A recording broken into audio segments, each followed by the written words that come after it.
Kannamma. Bharathi number மட்டும் இல்ல, அந்த சௌந்தர்யா நம்பரும் என்கிட்ட இருக்கு.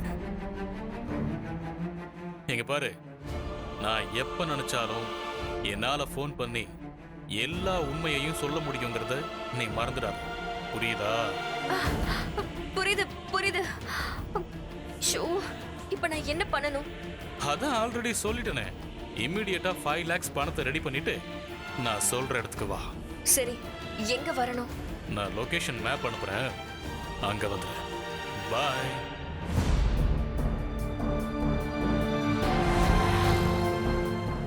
ஒளிஞ்சிருந்து என்கிட்டே ஆட்டமாட காட்டுற நீ. இதுக்கப்புறம் உன் கதை முடிஞ்சது. வாடி வா, உனக்காக தான் வெயிட் பண்ணிட்டு இருக்கேன்.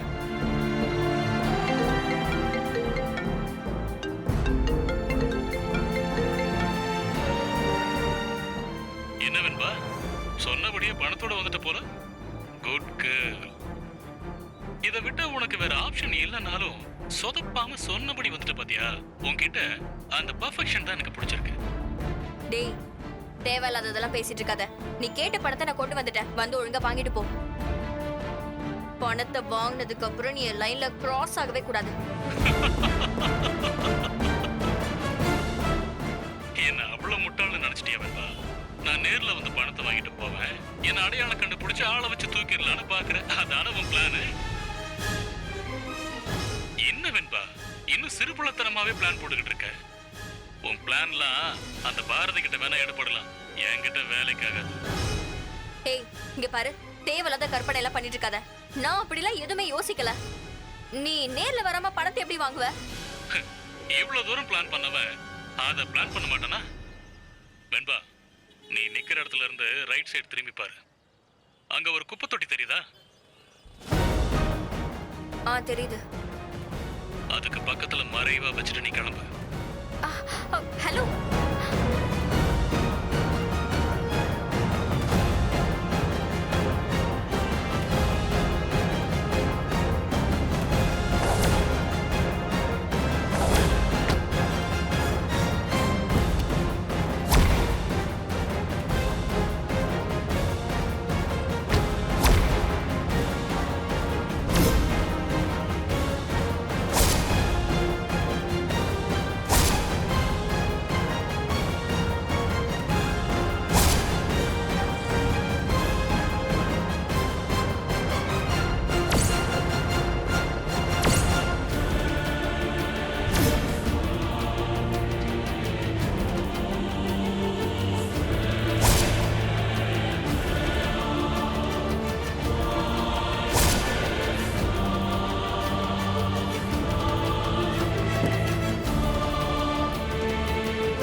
எப்படியோ அந்த பணத்தை எடுக்க நீங்க தானே வந்தாகணும். என்னையே மிரட்டுற. நீ யாருன்னு கண்டுபிடிக்கிறேன்டா.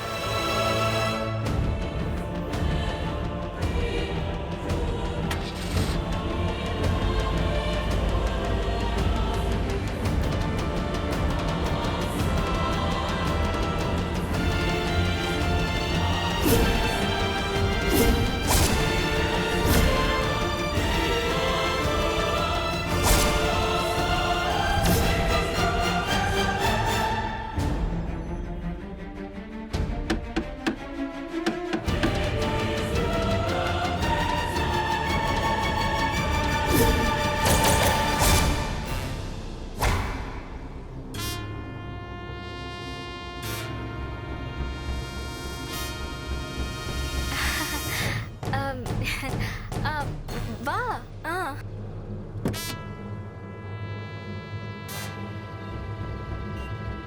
ஹே பாரதி. ஏய், நீங்க என்ன பண்ணிக்கிட்டு இருக்க?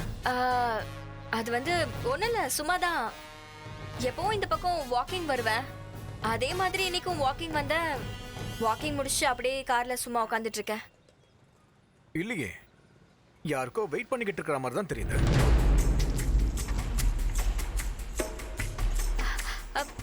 அதெல்லாம் இல்ல பாரதி.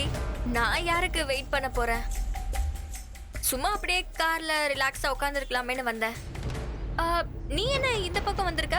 ஒன்றும் இல்லை, திடீர்னு ஒரு பிரைவேட் நம்பர்ல இருந்து எனக்கு கால் வந்தது. ஏதோ முக்கியமான விஷயம் உங்ககிட்ட பேசணும், இந்த இடத்துக்கு வாங்க அப்படின்னு சொன்னாங்க.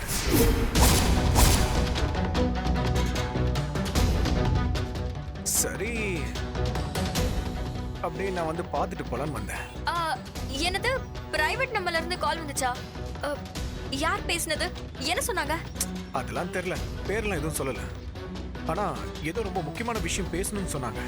அது போன்ல பேசுற மேட்டர் இல்ல, கொஞ்சம் ரொம்ப கான்ஃபிடென்ஷியலான விஷயம், நேர்ல தான் பேசணும் அப்படின்னு சொல்லி இங்க வர சொல்லி போனை உடனே கட் பண்ணிட்டாங்க. மற்றபடி அவங்க யாரு என்னன்னு எனக்கு எதுவுமே தெரியல.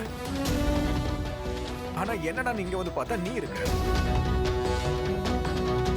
இப்போ என்கிட்ட போன்ல பேசுனது யாருன்னே தெரியலையே. ஏய் பாரதி, இந்த மாதிரி கால்ஸ்க்குலாம் நீ இம்பார்ட்டன்ஸ் கொடுக்காத. பிரைவேட் நம்பர்ல இருந்து இப்படி ஊர் பேர் தெரியாம கூப்பிடுறாங்கன்னா ரொம்ப டேஞ்சர் அது. நீ ஆன்லைன்ல வர ஆடியோல கேட்டதில்ல? கிரெடிட் கார்டு நம்பர் சொல்லுங்க, டெபிட் கார்டு நம்பர் சொல்லுங்கன்னு கொள்ளை அடிக்கிறதுக்குனே ஆளுங்க இருக்காங்க. யாரோ பிரைவேட் நம்பர்ல இருந்து கூப்பிட்டாங்கன்னு இப்படி நேர்ல வந்து நிக்கிறியே, முட்டாளா நீ? 4-5 பேர் சேர்ந்து உன்னை அடிச்சு கடத்திட்டு போயிட்டா நீ என்ன பண்ணுவ? ஹேய், என்ன அடிச்சு கடத்துறதுக்கு நான் என்ன அவ்வளவு பெரிய ஆளா என்ன? என்னடா நீ இப்படி கேட்டுட்ட? நீ சிட்டிலே பெரிய டாக்டர், அதுவும் இல்லாம மிகப்பெரிய பிசினஸ் உமன், சௌந்தர்யாவோட மூத்த மகன். உன்னை கடத்தினா ஒரு அசால்ட்டா 50-60 லட்சம் ரூபாய் கேட்க மாட்டாங்களா என்ன? சரி, நீ போய் முதல்ல கார் எடு, டீடைலா எல்லாத்தையும் அப்புறம் பேசிக்கலாம். சரி, ஓகே, நான் வரேன்.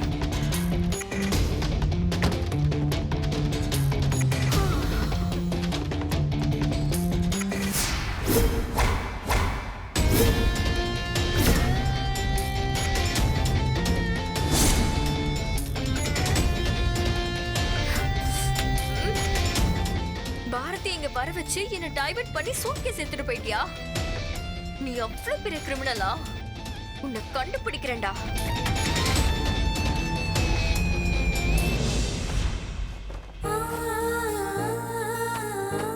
அது இதாம்மா. ஆளுக்கு ஒரு புடவை, பிடிச்ச புடவையே எடுத்துக்கோங்க. இது பிடிச்சிருக்கா? நல்லா இருக்கு.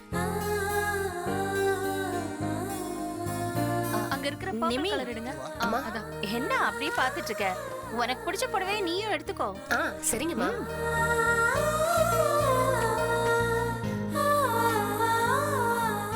கண்ணம்மா, இது நல்லா இருக்கா? அஞ்சலி, நல்லா இருக்கா? நீதான் புடவைய கட்ட மாட்டியே.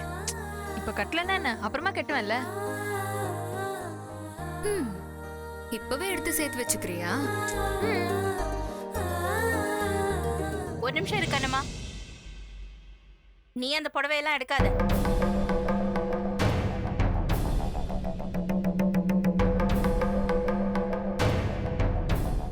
என்ன சித்தி இப்படி சொல்றீங்க? கண்ணம்மா வளகாப்புக்கு தானே எங்களுக்கே புடவை எடுத்து தரீங்க. ஆனா கண்ணம்மாக்கே புடவை கிடையாதா? அப்படின்னு யார் சொன்னா?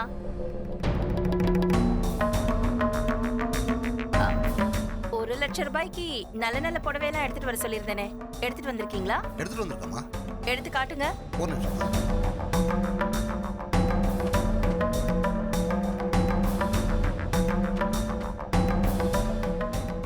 அச்சோ, 1 லட்சம் ரூபாய் புடவையா? இதெல்லாம் நீங்க கேட்ட சேலதாம்மா. ஆ கண்ணம்மா, உனக்காக இது ஸ்பெஷலா கொண்டு வர சொன்னது. இதுல உனக்கு எந்த புடவையை பிடிச்சிருக்கோ எடுத்துக்கோ. மொத்தம் எல்லாம் சேர்த்து 1 லட்சமா? இல்ல இந்த ஒரு சாரி மட்டும் 1 லட்சமா? ஒவ்வொரு சாரியும் 1 லட்சம். 1 லட்சமா?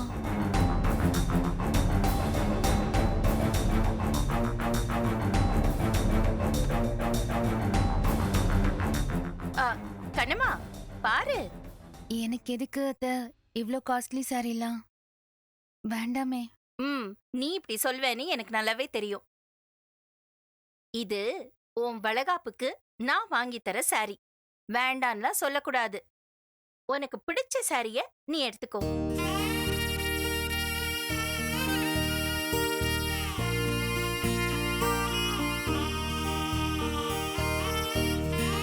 ஏன் சித்தி, நான் உன்னை கேட்கவா? கேளு. கண்ணம்மாக்கு இந்த சாரி எடுத்து கொடுக்குறீங்க, நல்ல விஷயம்தான். ஆனா நமக்கும் இதே மாதிரி saree இருந்தா நல்லா இருக்கும்னு அஞ்சலிக்கு தோணும்ல.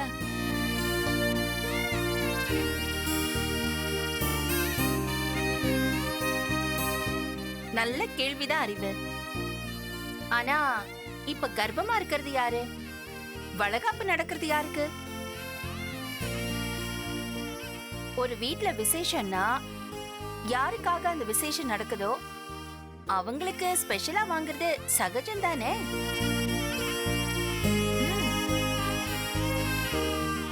அப்பதான் கூட்டம் வரும்போது இவளுக்கு தான் வளகாப்பு நடக்குது, இவ தான் இந்த ஃபங்க்ஷன்ல முக்கியமானவன்னு எல்லாருக்கும் தெரியும்.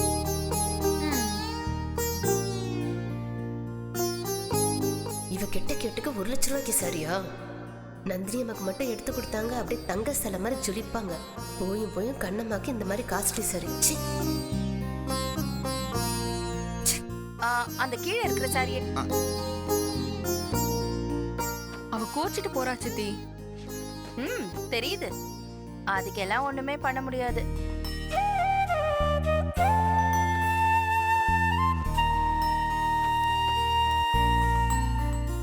கண்ணம்மா, இந்த சாரி பிடிச்சிருக்கா பாரு. பிடிச்சிருக்கத்த.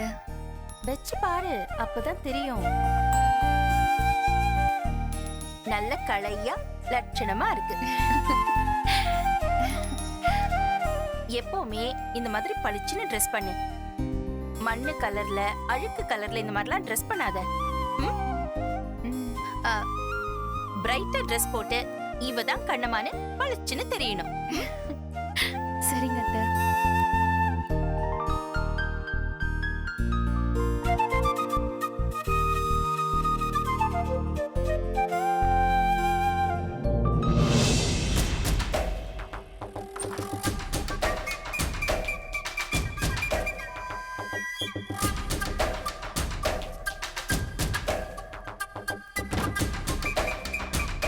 பாரதி, என்னடா ஏதோ பறி கொடுத்த மாதிரி உட்கார்ந்திருக்க? அதெல்லாம் ஒண்ணு இல்ல வெண்பா, சும்மாதான். நீ ஒண்ணு இல்லைன்னு சொல்லும் போதே தெரியுது ஏதோ ஒண்ணு இருக்குன்னு. நான் உனக்கு கேட்கவா உன்கிட்ட? சொல்லு வெண்பா. கொஞ்ச நாளா நீ சந்தோஷமாவே இல்ல பாரதி. உன் மனசு அப்படியே கொந்தளிச்சுக்கிட்டே இருக்கு. எப்பவும் சண்டை, ஒரே பிரச்சனை. உன் முகத்தை பார்த்தா எனக்கே ஒரு மாதிரி இருக்கு பாரதி. இந்த மாதிரி டைம்ல பேசாம இந்த பிரச்சனையெல்லாம் பத்தி தெரிஞ்சுக்காமலே இருக்கலாம்னு உனக்கு என்னைக்காவது தோணு இருக்கா? எதை பத்தி சொல்ற? அந்த கண்ணம்மா எவனுக்கோ ஒருத்தனுக்கு புள்ளைய வாங்கிட்டு வந்திருக்காளே, இதை தெரிஞ்சுக்காமே இருந்து நான் சந்தோஷமா இருக்கலான்றியா? அப்படி ஒரு மானங்கட்ட பொழப்பு பொழைக்கிறதுக்கு நான் செத்துடலாம். ஏய், இது பாரு, நல்ல வேலை இப்ப வச்சு இதெல்லாம் எனக்கு தெரிஞ்சுதே. ஆக்சுவலா நான் உனக்கு தான் வேணுமா தேங்க்ஸ் சொல்லணும். நீ மட்டும் அவ்வளவு தூரம் என்ன ஃபாலோ பண்ணிட்டு வந்து என்ன டெஸ்ட் எடுக்க சொல்லலன்னு வச்சுக்கோ, நான் வாழ்க்கை முழுக்க ஏமாளியாவே இருந்திருப்பேன். டேய், இப்பவும் நீ ஏமாளி தாண்டா. என் சிப்ஸ் உன் மனசுல கண்ணம்மா மேல இருக்கிற வெறுப்பு நங்கூரம் போட்டு நச்சுன்னு போய் உட்காந்துருச்சு. இனிமே யார் வந்தாலும் அதை மாத்த முடியாது. வெண்பா, நீ செம்மையா ப்ளே பண்ற. சரி பாரதி, நான் ஏதோ கண்டதையும் பேசி உன் மூட மாத்திட்டேன்னு நினைக்கிறேன். ஆமா, நீ இப்ப எதுக்கு இப்படி இருக்கிற? எல்லாம் என் வீட்டுல பண்ற பஞ்சாயத்து தான் வெண்பா. அவளுக்கு வளகாப்பு வச்சிருக்காங்களே எங்க அம்மா, அதுல நான் வந்து கலந்துக்கணுமா? ஒன்னா உட்காந்து சடங்கெல்லாம் பண்ணணுமா? இப்படியே என்ன போட்டு டார்ச்சர் பண்றாங்க. ஏன் வெண்பா, நான் தெரியாம தான் கேக்குறேன். அவ வயித்துல வளர்ற பிள்ளைக்கு நானும் அப்ப சத்தியமா சொல்லு, நான் எதுக்கு வளகாப்பு பண்ணணும்? என்ன பார்த்தா இவங்களுக்கெல்லாம் எப்படி தெரியுதா? நீ கேக்குறது நியாயமான கேள்விதான். ஆனா ஆண்டியே உன்னை இன்சிஸ்ட் பண்ணிட்டே இருக்காங்க. ஏன்னா என் மனசை மாத்த பாக்குறாங்களா? இப்படி ஏதாச்சும் ஒரு ஃபங்க்ஷன்ல ஒண்ணா உட்கார வச்சா அப்படியே நான் பழைய பாரதி ஆகி, கண்ணம்மா நம்ம 2 பேரும் ஒண்ணு அப்படின்னு சொல்லி நாங்க 2 பேரும் ஒண்ணு சேர்ந்துருவோம்னு நம்புறாங்க. வெண்பா, நல்லா தெரிஞ்சுக்கோ, மனசுல ஏத்திக்கோ, அது என்னைக்குமே நடக்க போறதில்ல. உனக்கு அதுல விருப்பம் இல்லனா வளகாப்பு நடக்கும் போது உனக்கு ஏதாவது முக்கியமான வேலை இருக்குன்னு சொல்லிட்டு ஊருக்கு போயிடு. என்ன விளையாடுறியா? எத்தனை நாளைக்கு வெண்பா? எங்க அம்மா வாரம் ஒரு பூஜை பரிகாரம் இப்படி ஏதாவது ஒண்ணு செஞ்சுக்கிட்டே இருப்பாங்க. நான் பயந்து ஓடிக்கிட்டே இருக்க முடியுமா? எனக்கு என்ன கேள்வி தெரியுமா? தப்பு பண்ணது அவ. ஆனா அவ எந்த குற்ற உணர்ச்சியும் இல்லாம சும்மா கெத்தா மகாராணி மாதிரி அந்த வீட்டுல இருக்கால. நான் ஏன் ஓடி ஒளியணும்?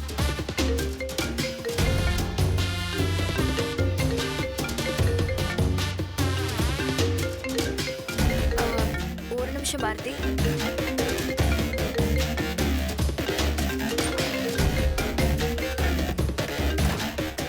சொல்லுங்க ஆண்டி. வெண்பா, ஹாஸ்பிட்டல் இருக்கியா? ஆமா ஆண்டி. பாரதி இருக்கானாமா?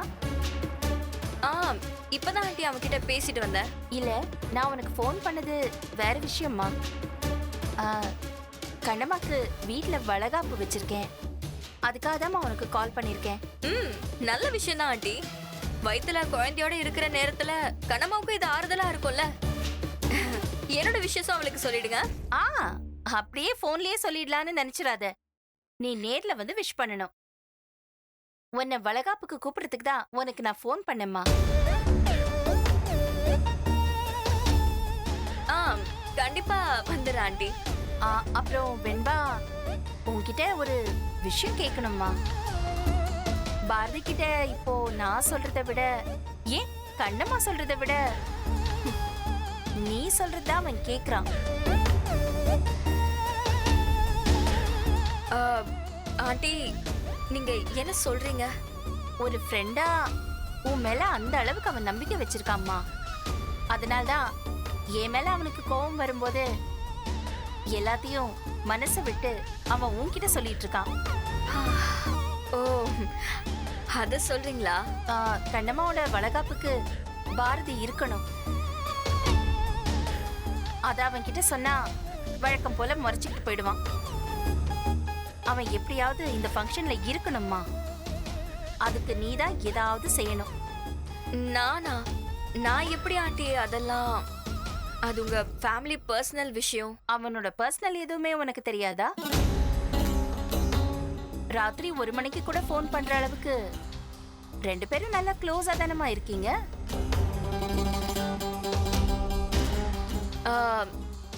ஆமா ஆண்டி. இருந்தாலும் வெண்பா, எனக்காக நீ இதை செய். நீ சொன்னா பாரதி கேட்பான். ஏற்கனவே கோயிலுக்கு நீ சொல்லிதான் பாரதியும் வந்தான். அந்த டைம்ல நான் உன்கிட்ட என்ன சொன்னேன்னு உனக்கு ஞாபகம் இருக்கா? ஆமா ஆண்டி. நான் பாரதியை வர வச்சா ஃபியூச்சர்ல எனக்கு தேவைப்படுற ஒண்ணு நீங்க செய்வீங்கன்னு சொன்னீங்க. இப்பவும் அதை கன்ஃபார்மா சொல்றேம்மா. இத மட்டும் எனக்காக நீ பண்ணி கொடு. பின்னாடி உனக்காக ஏதாவது தேவை வரும்போது கண்டிப்பா நான் உனக்காக சப்போர்ட் பண்றேன். சரிங்க ஆண்டி, நான் பாரதி கிட்ட பேசுறேன். சரிம்மா, தேங்க்யூடா.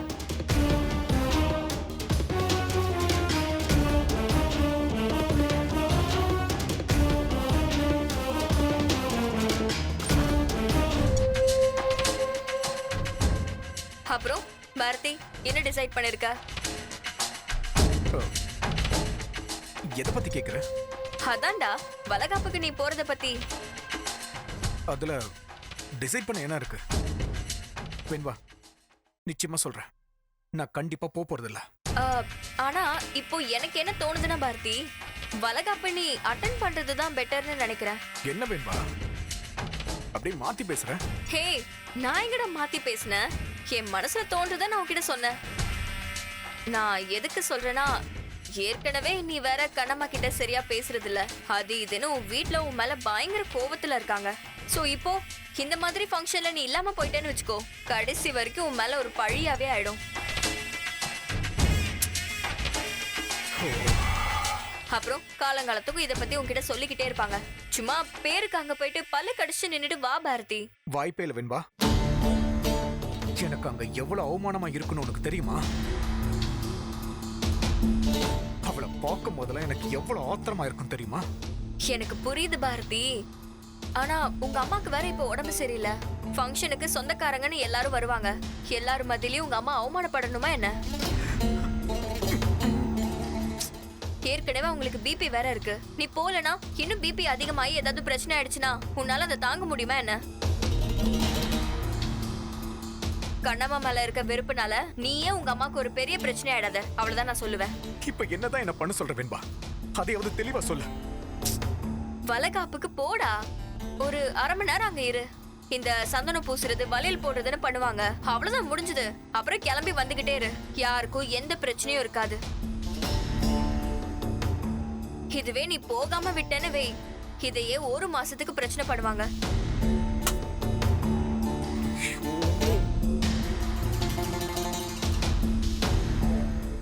போறேன், போய் தொலைறேன்.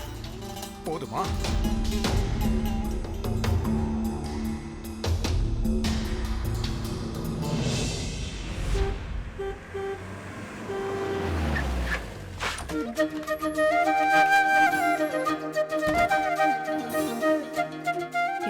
என்னன்னு தெரியல. வா பாப்போம் யாரு.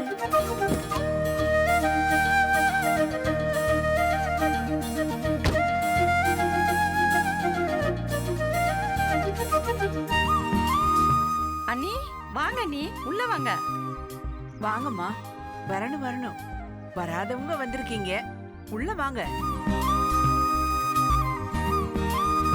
சம்மந்திதே நம்ம வீட்டுக்குள்ள வரமாட்டாங்களாம்மா? நம்ம மட்டும் கூப்பிட்டு என்ன பிரயோஜனம்?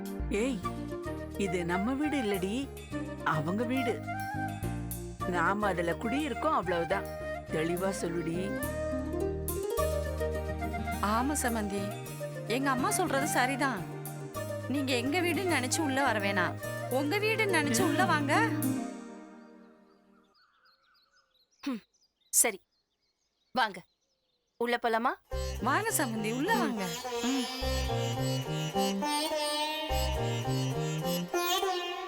வாங்க உட்காருங்க. வாங்கம்மா.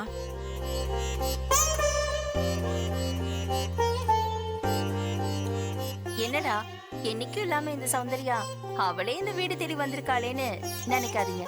எல்லாமே ரொம்ப நல்ல விஷயம்தான். ஆமா, எங்க அவரு? அடடே, வாங்கம்மா வாங்க. வணக்கம் வணக்கம். மாமா இப்பதான் கொஞ்ச நேரத்துக்கு முன்னாடி ஒரு சின்ன வேலை இருக்கு, வெளியே போயிட்டு வந்துறேன்னு சொல்லிட்டு போனாரு. நான் வேணா போன் பண்ணி அவரை உடனே வர சொல்லிடுவேன். பரவாயில்ல, வேண்டாம். அவர் வரும்போது வரட்டும். விஷயம் என்னன்னா, நான் கண்ணம்மாவுக்கு வளகாப்பு நடத்தலான்னு இருக்கேன். சூப்பர்மா, சூப்பர். அதுவும் நீங்களே இதை முன்ன நின்று நடத்துறத நினைச்சா எனக்கு நிஜமாவே ரொம்ப பெருமையா இருக்குமா. இத மாமா கேட்டா இன்னும் ரொம்ப சந்தோஷப்படுவாரு.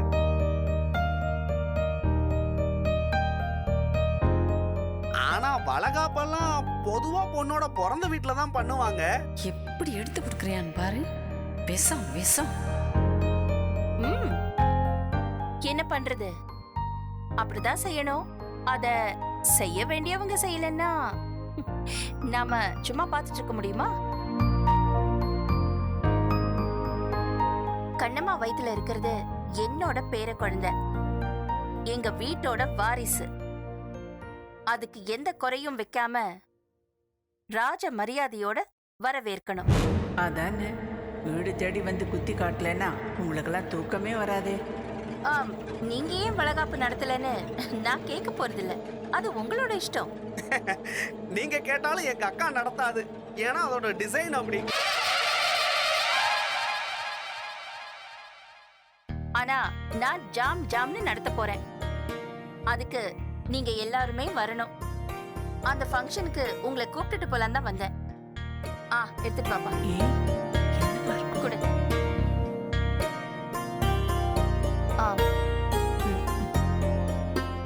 இந்தாங்க, இதுல உங்க எல்லாருக்கும் துணிமணி எடுத்திருக்கேன்.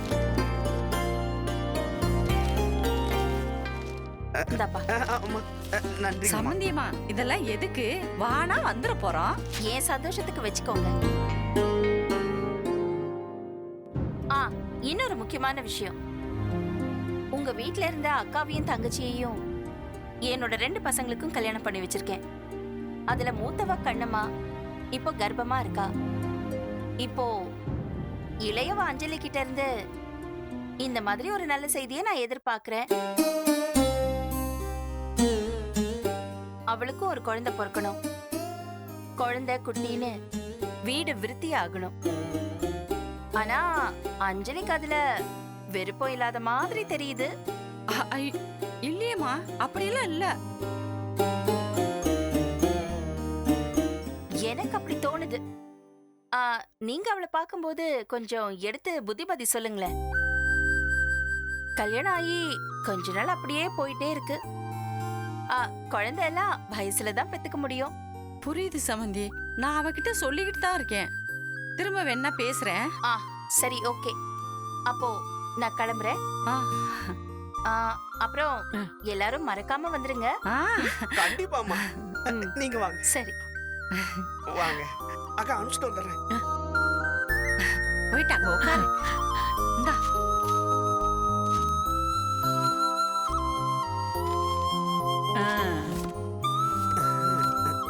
அம்மா பாத்தியா, சமந்தியம்மா வீடு தேடி வந்து துணி எடுத்து கொடுத்துட்டு போயிருக்காங்க. வளகாப்பு செலவு அவங்க தான், துணி செலவு அவங்களோட தான். ஏம்மா எல்லாமே மிச்சம். அடிய பாக்யலட்சுமி, என்ன ஒண்ணு, எனக்கு எடுத்த இந்த புடவைய இன்னும் கொஞ்சம் கிராண்டா எடுத்திருக்கலாம்ல. இத போய் தூக்கிட்டு வந்திருக்கு. உனக்கெல்லாம் அவங்க சேலை எடுத்து கொடுத்ததே பெரிய விஷயம். இதுல குறை வேறயா? மாமா என்னைய அப்படி பாக்குற? புது துணி எடுத்திருக்காளுங்கன்னு கண்ணு வச்சிராத. இது சம்மந்தியம்மா எடுத்து கொடுத்தது. கண்ணம்மாக்கு வளகாப்பு வச்சிருக்காங்களாம்.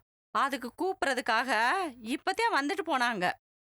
உனக்கும் வேஷ்டி சட்டையெல்லாம் எடுத்திருக்காங்க, எடுத்து பாரு. இதோ கொடுத்துருக்காங்க. யோ நில்லியா, என்ன நான் பாட்டுல சொல்லிக்கிட்டே இருக்கேன், நீ பாட்டுல போயிட்டே இருக்க? என்ன சொல்ற? உன் பொண்ணுக்கு வளகாப்பு நடத்துறாங்களா? அத பத்தி நீ ஒண்ணு நினைக்கல? நான் என்னமோ நினைக்கிறேன். உனக்கு என்ன இப்ப? உனக்கு சேலை வந்துருச்சுல, எடுத்து கட்டி கிளம்பி போயிட்டே இரு. சும்மா எதுக்கு என்ன போட்டு உயிரை வாங்கிட்டு இருக்க? மாமா மாமா அக்கா, இந்த மாமாவுக்கு என்னதான் ஆச்சு? ஒரே கோபம், ஒரே வெறுப்பு. எனக்கு ஒண்ணுமே புரியலையே. கூடையே சுத்துற செவ்வால உனக்கே புரியலைன்னா எங்களுக்கு எப்பரா புரியும்? ஏன் நீ பெத்து போட்ட ஒண்ணு அந்த வீட்டுல கிடக்க, அது ஒண்ணு உனக்கு சொல்லலையா? உன்ன உண்மையை சொன்னா எப்படி கோபம் வருது பாரு. பாக்கா ஏமா, இந்த ஆள் என்ன இப்படி பேசிட்டு போறாரு?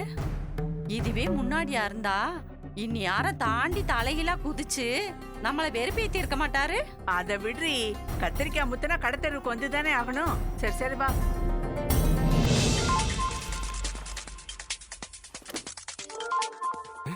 மீனா, என்ன இவன் நமக்கு ஃபோன் பண்றா? என்ன விஷயமா இருக்கும்? இவளே கட் பண்றதுக்கு முன்னாடி பேசலாம். ஹலோ, ஹாய் மீனா, எப்படி இருக்கீங்க? நான் நல்லா இருக்கேங்க. அந்த போட்டோ ஷூட் ஏங்க தெரியுங்க, தப்பி தவறி கூட அதை பத்தி நான் பேசவே மாட்டேங்க. வழக்கமா நீங்க கால் பண்ணா அந்த போட்டோ ஷூட்டுக்காக தான் இருக்கும்னு நிறைய வாட்டி நினைச்சிட்டேன். ஆனா இந்த தடவை அந்த மாதிரி எதுவுமே நினைக்கல. பாலைவனத்துல செடி வளர்க்க ஆசைப்படுறதும் உங்களை வச்சு போட்டோ ஷூட் எடுக்கிறதும் ஒண்ணுதான்னு நல்லாவே தெரிஞ்சுக்கிட்டேங்க. அதனால இனிமே நான் அந்த டாபிக்கே எடுக்க போறது கிடையாது. சரி அதெல்லாம் விடுங்க, எது கால் பண்ணீங்க? ஏதாவது திட்டுக்கல் பேலன்ஸ் இருக்கா? ஏங்க திட்டுறதுக்கு தான் கூப்பிட்டீங்களா? ஐயோ அதெல்லாம் ஒண்ணும் இல்லைங்க. என்னது திட்டுறதுக்கு இல்லையா? அப்புறம் எதுக்குங்க கால் பண்ணீங்க? ஓ தெரிஞ்சு போச்சு. அந்த கடன் அடைக்கிறதுக்கு 196 ரூபாய் சேர்த்து வச்சிருப்பீங்க, அதை கொடுக்க கால் பண்ணிருப்பீங்க, கரெக்டா? எங்க 196 ரூபாய் இல்ல, 265 ரூபாய். இப்ப கூட உங்களுக்கு மொபைல்ல அனுப்பியிருக்கேன், கொஞ்சம் செக் பண்ணி பாருங்க. வந்துருச்சாங்க? வந்துருச்சு. ஆனா நான் கால் பண்ணது அதுக்காக இல்ல. அப்புறம் வேற எதுக்காக?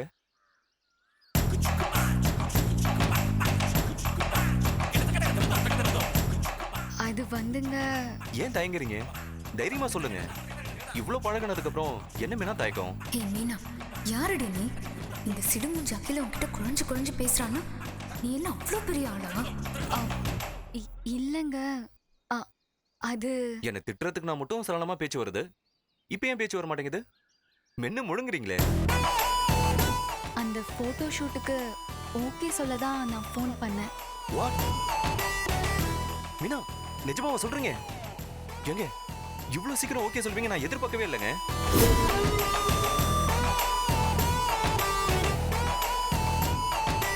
கனவா நிஜமான ஒண்ணுமே தெரியலையே. ஒரு நிமிஷம் இருங்க, கிள்ளி பாத்துக்கிறேன். ஏங்க வலிக்குதுங்க. அப்ப நிஜம்தான். அநேகமா இன்னைக்கு கேலண்டர்ல என் ராசிக்கு நினைச்சதெல்லாம் நடக்கும் போட்டிருக்கும்னு நினைக்கிறேன். நான் தான் பார்க்காம விட்டுருப்பேன் போல. ஆனா ஒரு விஷயங்க, இந்த ஒரு போட்டோ ஷூட்டுக்கு மட்டும்தான் நான் ஓகே சொல்லியிருக்கேன். அத மனசுல வச்சுக்கோங்க. நமக்கு ஒரு மாடல் சிக்கிட்டா அவளை வச்சு நிறைய போட்டோ ஷூட் எடுக்கலான்னு எல்லா கம்பெனிக்கும் என் போட்டோவை அனுப்பி வச்சிடாதீங்க. ஏங்க இதெல்லாம் நீங்க சொல்லிதான் எனக்கு தெரியுமா? உங்களை ஓகே சொல்ல வைக்கிறதுக்கு நான் பட்ட பாடு எனக்கு தாங்க தெரியும். அது சரி, அதெல்லாம் செட் ஆகுதுன்னு அவ்வளவு மறந்து பிடிச்சிங்க. இப்ப எப்படி ஒத்துக்கிட்டீங்க? நான் ஒத்துக்கிட்டதுக்கு காரணம் 2 விஷயம் இருக்கு. ஒண்ணு, உங்களோட கடனை நான் எப்படியாச்சும் அடைக்கணும். இன்னொன்னு, எங்க அப்பாக்கு உடம்பு சரியில்லை. அவருக்கு ஹார்ட்ல ஏதோ பிரச்சனை. உடனே ஆபரேஷன் பண்ணணும்னு சொல்லிட்டாங்க.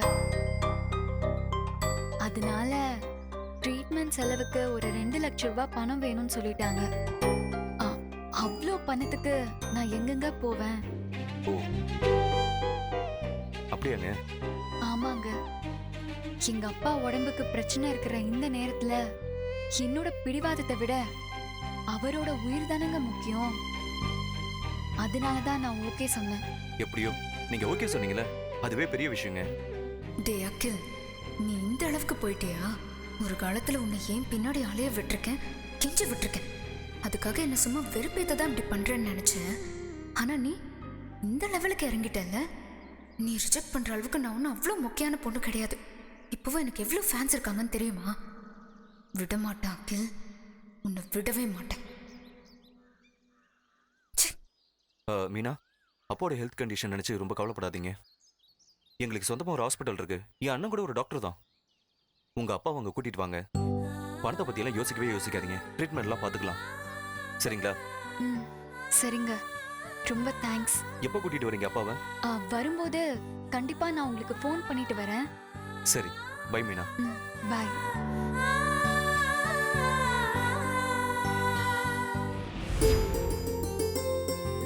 ஏய், இங்கதான் இருக்கியா?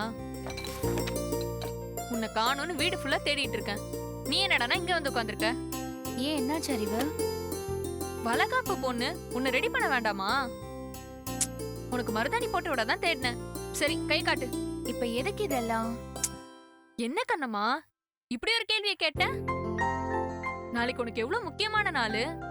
வளகாப்புல உன் கைக்கு தான் மேஜர் ரோலே. நாளைக்கு உன் கை நிறைய வளையல் போடும்போது மருதாணி இல்லாம எம்டியா இருந்தா எப்படி இருக்கும்? சும்மா தொண்ணு கேள்வி கேட்காம கையை காட்டு.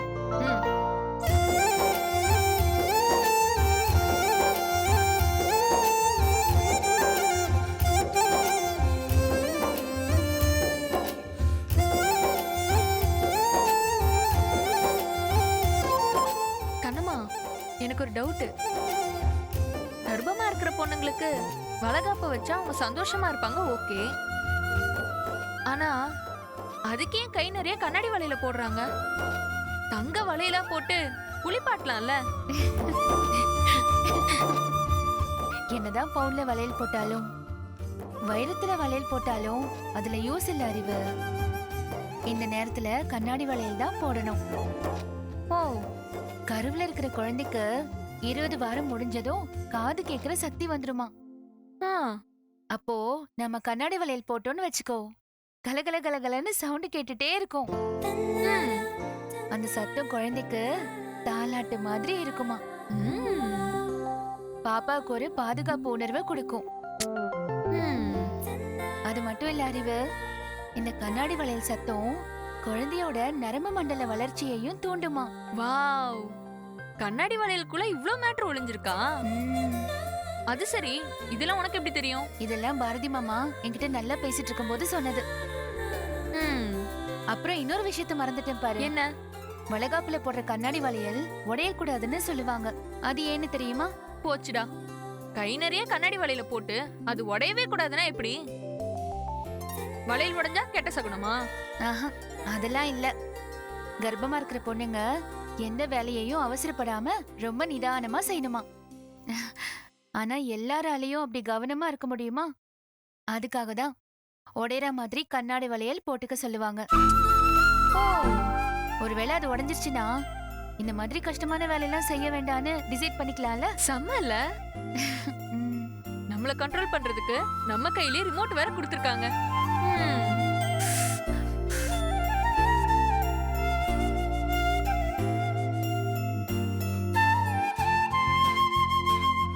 என்ன கண்ணம்மா திடீர்னு ஆஃப் ஆயிட்ட? பாரதியை நினைச்சு ஃபீல் பண்ணிட்டு இருக்கியா? எல்லாம் ஒரு நாள் சரியாயிடும் விடு. நாளைக்கு நடக்க போற ஃபங்க்ஷன் உனக்கானது. நீ சந்தோஷமா இருக்கணுங்கிறதுக்காகவே சித்தி பார்த்து பார்த்து ஏற்பாடு பண்ணிருக்காங்க. நீ எதை பத்தியும் கவலைப்படாம ஜாலியா இரு. அது புரியுது அறிவு. நான் என்ன யோசிக்கிறேன்னா, வளைகாப்புல பாரதி மாமா கலந்துக்கிட்டு எனக்கு சந்தன குங்குமம் வச்சு வளையெல்லாம் போட்டு விடணும். எனக்கு அதுதான் பெரிய சந்தோஷம். அதெல்லாம் நடக்கதான் போகுது. நிச்சயமா பாரதி இந்த ஃபங்க்ஷன்ல கலந்துக்கிட்டு நீ ஆசைப்பட்ட மாதிரி உன் கை நிறைய வளையல் போட்டு விடுவான். நீ சொல்றத கேட்கும் போதே எனக்கு எவ்வளவு சந்தோஷமா இருக்கு தெரியுமா? இது மட்டும் நடந்துருச்சுன்னு வச்சுக்கோயேன். நடந்துச்சுன்னா எனக்கு என்ன கிடைக்கும்? அப்படி நடந்துட்டா என் கழுத்துல இருக்கிற மொத்த நகையும் கழட்டி உனக்கு போட்டுடுறேன். சித்தி உனக்கு ஆசாசே வாங்கி போட்டத நீ எனக்கு போட்டேன்னு வச்சுக்கோயேன், அப்புறம் சித்தி என்ன உண்டு இல்லைன்னு பண்ணிடுவாங்க. இந்த விளையாட்டுக்கு நான் வரல சாமி.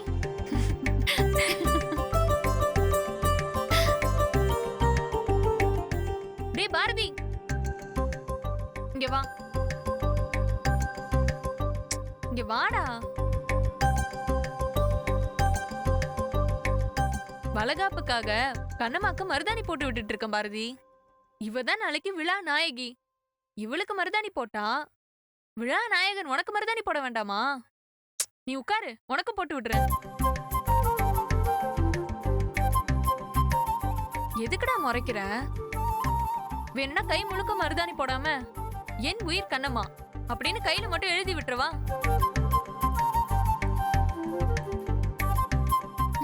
இதுக்கும் முறைப்பா? அறிவு, சித்தி கீழே கொஞ்சம் வா. வரேன் சித்தி. முறைச்சு முறைச்சு கண்ணு நொலையாக போகுது. வழிய விடு.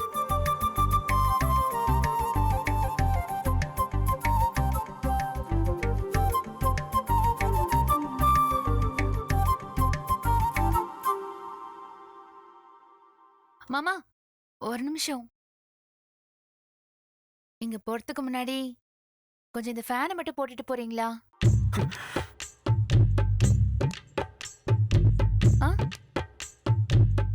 என்ன மாமா இதுக்கும் முறைக்கிறீங்க? சரி, ஓகே. வேர்க்குதேன்னு போட சொன்னேன்.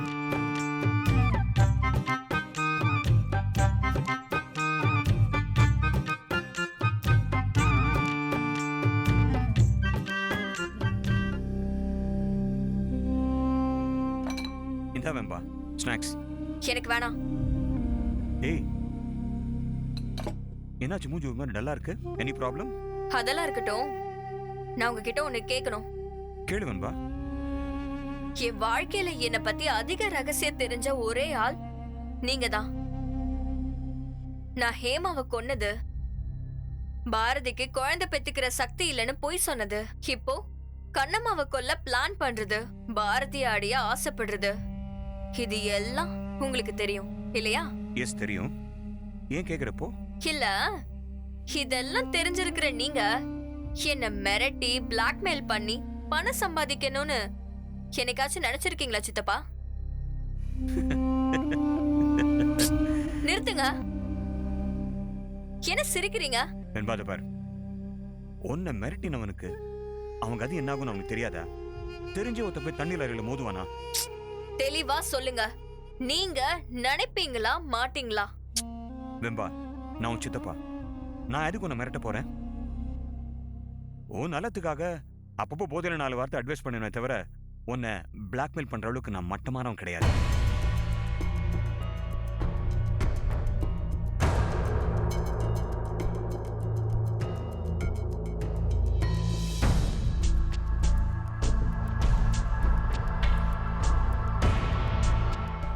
வெம்பா, என்ன பிரச்சனை? I think you serious problem நண்பா. உனக்கு பிரச்சனை இல்லைன்னா என்கிட்ட ஷேர் பண்ணலாம். என்னால் முடிஞ்ச ஹெல்ப்பை நான் பண்ணுவேன். நோ அதெல்லாம் ஒண்ணு இல்ல சித்தப்பா. இல்லை எது கேட்குறேன், நான் நேத்தி திடீர்னு 5 லட்ச ரூபாய் கேட்டேன். இன்னைக்கு பிளாக்மெயில் பற்றி பேசுகிறேன். உன்னை நினச்சா கொஞ்சம் பயமாக இருக்கு நண்பா. அதெல்லாம் ஒண்ணு இல்ல சித்தப்பா, நீங்க போங்க. எதுவா இருந்தாலும் நானே சொல்றேன். ஷுவர். யா.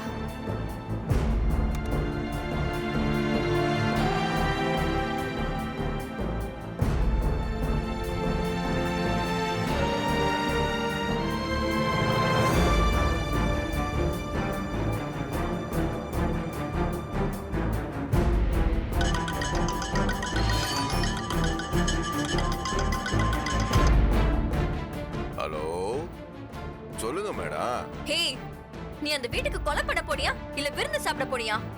எக்கிறாதீங்க மேடம். கொலை செய்யறதுன்னு கேசரிக்கின்ற மாதிரி சொலபம் நினைச்சீங்களா? அதுக்கெல்லாம் ஒரு நேரங்காலம் வர வேணாம். டென்ஷன் பண்ணாத துர்கா. இன்னும் எவ்வளவு நாள் தான் இழுப்ப? அந்த கண்ணம்மாவுக்கு வேற வயிறு பெருசாயிட்டே போகுது.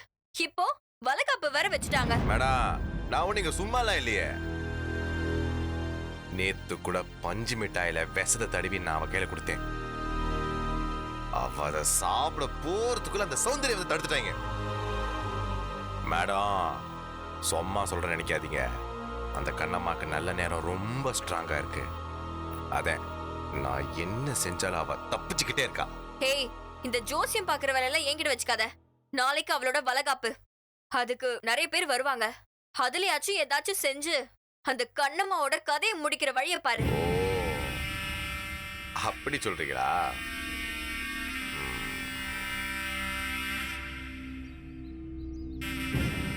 மேடம், எனக்கு ஒரு சின்ன உதவி பண்ண முடியுமா? நீங்க நாளைக்கு ஃபங்க்ஷனுக்கு வருவீங்க? வருவேன். வரும்போது இந்த லேடிஸ் யூஸ் பண்ற மாதிரி நல்ல ஒரு மேக்கப் கிட்டா வாங்கிட்டு வாங்க. மேக்கப் கிட்டா? உனக்கு எதுக்கு அது? வாங்கிட்டு வாங்க சொல்றேன். அதான் அந்த கண்ணம்மாக்கு யமனா மாற போகுது.